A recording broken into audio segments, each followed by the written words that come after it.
So today we'll take a look at the best armors in Monster Hunter Wilds high rank, from start of high rank all the way to the best of the best, including the current meta. There are many options in there with many different synergies, very cool abilities and passives, so without further ado, let's jump right in it.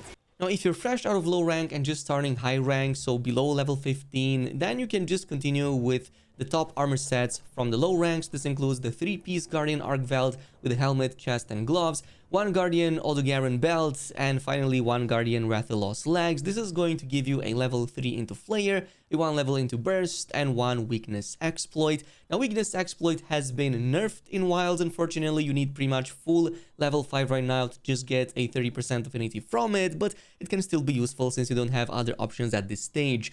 Burst is also the current meta, and literally even a level 1 of Burst is going to give you a huge amount of damage. So we're going to talk about that even more in the Odogaron high rank version in just a little bit, but basically any build makes great use of it.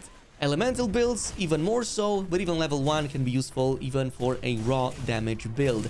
And of course, we also use the Flayer, since this is going to let us inflict wounds much better. At level 3, that's going to be 115%.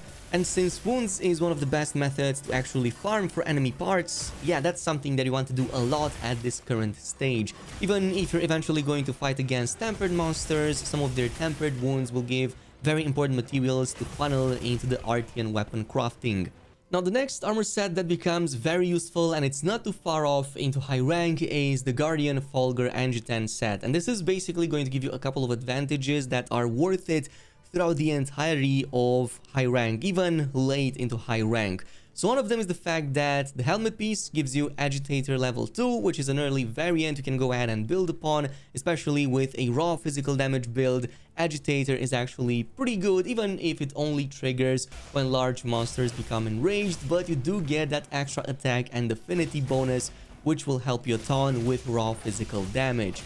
However, there's going to be an even bigger reason why you'll want this, and unfortunately a lot of folks overlook it, but its 2-set bonus is amazing. It's called the Second Wind, and this grants an additional stamina gauge. You will see it right next to your existing stamina gauge. It looks small, but it's going to be highly impactful, because you may guess where I'm heading with this one, but yes, this is going to highly benefit a maximum might build.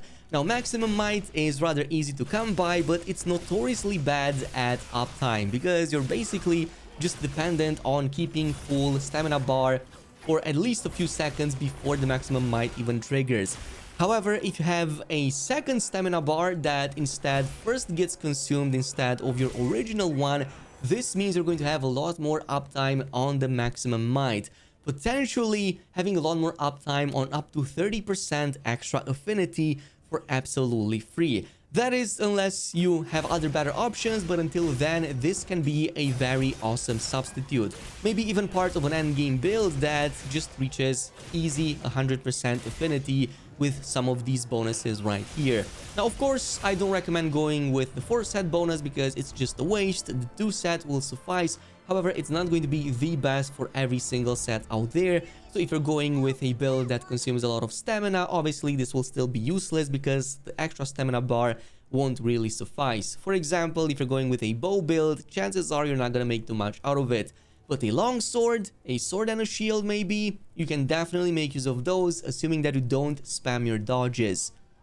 Now, next on, as you're going to progress into high rank, you're also going to want to look out for creature parts. So in this case, besides the Flayer previously, Partbreaker will also help a ton.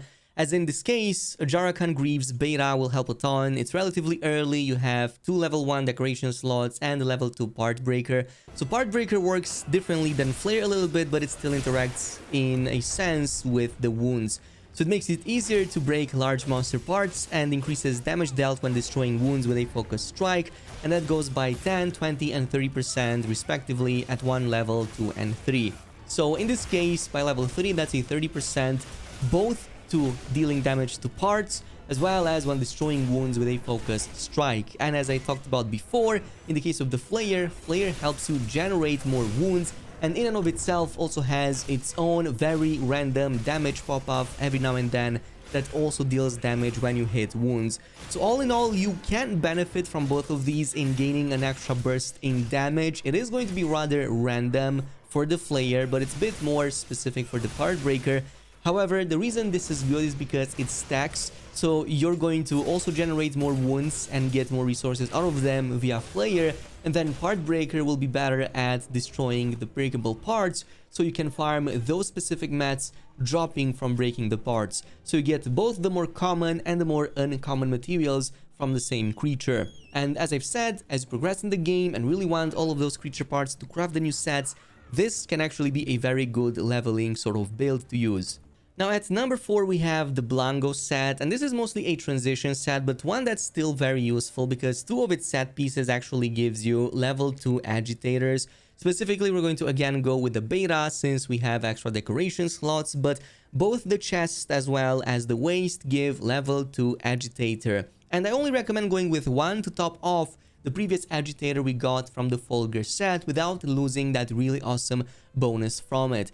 So say for example in this case we only use the chest piece and combine it with the Fulgur helmet and the gloves. This is going to give us a level 4 agitator, a level 1 maximum might, and also the 2 set bonus that gives us an extra stamina bar, which means we have a pretty decent amount of stacking affinity in this case against monsters. Not full 100% uptime, but definitely noteworthy when it pops off, so you can kind of make the best of both worlds in this case. And I would still keep the coil/waist for the burst we got from the Guardian Odogaron set that we have from low rank until we reach the version in high rank in just a little bit from here.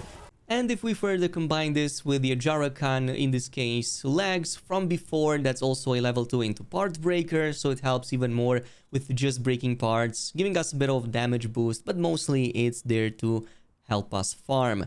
Now from this point on we have to talk about one of the best armors in the game right now, and pretty much it's part of many speedrunning/meta builds, and that's going to be the Guardian Odogaron, specifically because of the burst skill on it, as well as the fact that at least its 2 set bonus further extends the duration of the burst skill and even grants an additional +3 while burst is active. That is on top of what burst already provides. So one of the most common setups here includes the beta helmet as well as the beta legs. That is because you both get a level 2 burst, so you only need 3 more levels from other sources, and you also get a set bonus, plus it's not like you have too many options in this case for the legs, at least not for a build that utilizes this. So the full reason why this is so good is because a level 5 in burst is going to give you huge amounts of damage. I'm also going to give a shout out to Lord Vietner here on YouTube for making the calculations for every single weapon type for all the burst levels. So links in the description to his own video, but as you can see, pretty much even a single level 1 burst is going to give you some nice amounts of extra bonus damage, both raw attack bonus and elemental attack bonus. So just to give you an example, a singular level 1 burst is going to give +8 raw attack bonus and +60 elemental attack bonus for the sword and shield. Obviously these values will vary slightly from weapon to weapon, and that's at level 1. If you go to level 5, that's going to be damage in the hundreds at least for the elemental attacks. And this is, by the way, after 5 consecutive hits. This chart right here represents that bonus after 5 consecutive hits. But even so, this is going to benefit almost every build in there, with the higher levels of burst benefiting elemental builds the most. So if you're still playing a raw damage build and not use any elementals, it's still worth it to go with a level 1 or 2 into burst, because you literally just get some free extra damage. Meanwhile, if you're going with an elemental build, then yes, it's worth it to spend resources to go with level 5 in burst. As you can see, the bonuses at level 5 are huge for elemental attack bonus. There's also rumors that high burst levels also benefit status builds such as paralysis, and since longsword has an amazing option for paralysis, this is pretty much right up my alley, so something that I'm definitely going to go ahead and use. Now at number 6, the next one is going to be the Dahaad set. It's also one of my favorites in terms of looks. It is going to be one that you get from Jin Dahaad, so it's not going to be that easy to fully farm for, but one of its items is actually part of many of the endgame builds, and that's going to be the legs. The greaves here is going to give you level 2 agitator, so it's a natural progression to the Blango items from before, fully replacing them and giving you that level 2 agitator that you need, but with some better armor. And you also have a level 2 gem slot in there as well. So very useful. You can further combine this with Guardian Arkveld a little bit later down the line. It's going to also help a ton since Agitator is so good, even though you don't have always uptime with it. But when it happens and the boss is in rage, you will have that extra attack plus extra affinity to work with. Now, before we go to the true last best set in the game, we're going to jump over to Guardian Arkveld, and you may be surprised that this is not top 1 right now. There's a good reason for that. It's because there's a better one for the current meta, but yeah, Guardian Arkveld, you can maybe get it a little bit sooner, and it's also amazing. Back to back, you have 3 amazing skills that are all very useful at this stage, and you have a ton of HP sustain from it. So in this case, we're going with the beta chest, helmet, gloves, and the waist, which is going to complete the 4 set bonus, but also gives us a level 4 at the very least into the Flayer, also level 2 into Partbreaker, and level 2 into Exploit Weakness. So you're pretty much have there in terms of some of the best skills in the game you really want right now. You only need to then use some decorations and the talisman to top it all off with some of the other options like burst and what we talked about before. You can also combine this, like I said, with the Dahaad legs and also get the Agitator on top, which can be extremely helpful. Or you can replace the legs and the head with the beta from the Odogaron and go with a high burst build. Both of these work just well.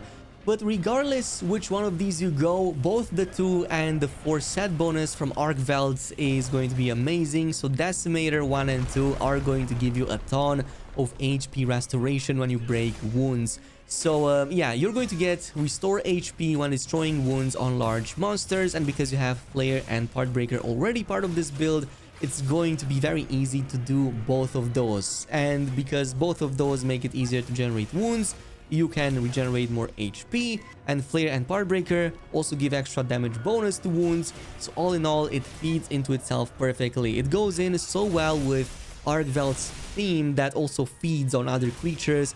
You now will also feed on their own misery and wounds. That is actually quite poetic. But this is going to bring us to truly the most magnificent set in the game, and that's going to be the Gore Magala. Surprise, surprise, it's this one, but that is because of a very cool interaction between the Frenzy and the Antivirus mechanic you get on 2 of its items, which is going to ensure you get a 25% easy affinity with a very big uptime. So you're pretty much going to have it almost all the time if you play properly. So let me show you what you need. In this case, mainly it's going to work best if you go with the beta helmet and the beta legs, which is going to give you that level 2 into Antivirus skill, but also will give you the 2 set bonus from the Gore Magala set. So let me show you what each of these does. In the case of the Gore Magala 2 set, this inflicts you with Frenzy when you fight against large monsters. This is going to be indicated by this new bar of purple quality that appears at the top of your HP bar. And as you stay with it active, you're going to notice that that very small bar inside of that icon will start filling over time. That is the Frenzy, and that is what you want to avoid. You want to actually reduce that bar so that you cure the Frenzy, because curing the Frenzy gives you the first 10% extra affinity. If we were to go with the level 4 version instead, you would also get some extra plus 10 attack power on top, but it's not 100% needed. Now, to cure that Frenzy in the first place, you will need to be highly aggressive. You have to attack the enemy. So the more you attack it, the quicker you do it. Basically, that's going to be how you cure that Frenzy. Null berries can also work, but only to reduce the build-up, not to cure it. So, for example, you can pop off a null berry, reduce like half of that build-up, and then continue with normal attacks to basically just take it all off and cure the Frenzy. Which brings us to the Antivirus. This is the next skill that completes it. It's basically going to let us overcome Frenzy a lot easier, and further provides another increase in affinity on its own if we do cure that Frenzy. So that's going to be plus 3% at level 1, plus 6 at level 2, and plus 10 at level 3. The tooltip here in game is wrong. It says plus 15, but actually it's plus 10%. You can even go ahead and test this out. So a level 3 Antivirus plus a 2 set bonus from Gore Magala to provide a plus 25% extra affinity. So that's going to help a ton in there with the extra critical. Do be careful though, because if you do let the Frenzy to run its course and the bar fills, this is going to give it a small cooldown timer over there as it gets replaced by a different ability. That one doesn't give you anything, but it's just going to be a cooldown of about 1-2 minutes, give or take. That just means that Frenzy is inaccessible during that stage, so maybe use null berries or just attack continuously. You can, by the way, combine this with the gloves, chest, and the waist from Guardian Arkveld, and both get the extra criticals as well as the extra part breakers and flayers if you really want those, but you don't want to use, for example, burst in this case, or maybe you have it from the talisman or from decorations. You can mix and match these however you want. But that is pretty much it in terms of the best armors in the game. Let me know down below which combination you use, or if there's any other armors that you have found to be extremely useful in your builds. Thanks so much for watching, and I'll see you guys in the next video.